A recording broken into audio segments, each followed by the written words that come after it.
নমস্কার, জয় মাতারা। আমি অ্যাস্ট্রো হিমাংশু। ভাগ্যের দোয়ার থেকে আপনাদেরকে জানাই আন্তরিক শুভেচ্ছা, ভালোবাসা।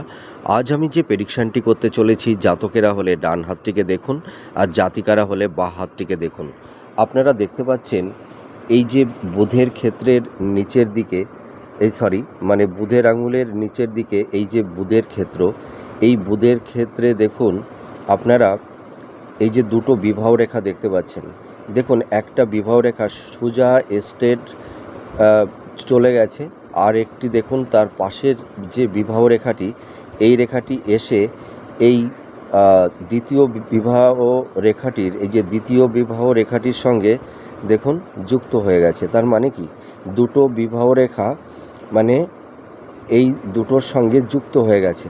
তার মানে প্রথম যে বিবাহ রেখাটি আছে, তারপরে দেখবেন ওপরের যদি কোনো বিবাহ রেখা এই প্রথম বিবাহ রেখার সঙ্গে যদি দ্বিতীয় বিবাহ রেখাটি এইভাবে যুক্ত হয়ে যায়, তাহলে আপনারা বুঝতে পারবেন সেই সব জাতক জাতিকাদের মধ্যে একটা কাস্ট ডিফারেন্সের মধ্যে বিবাহ হবে, অর্থাৎ অন্য কাস্টের মধ্যে এদের বিবাহ হয়ে থাকে।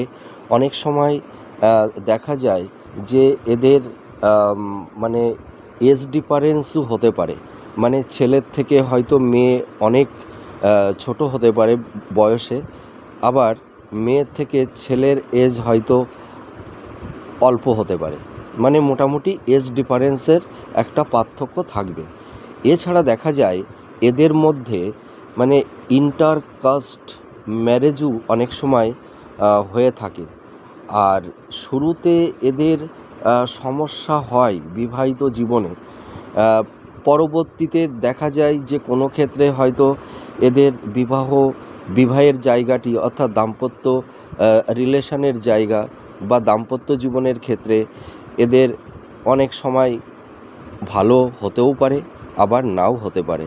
অর্থাৎ বিবাহিত জীবন অন্তত খুব একটা ভালো হয় না।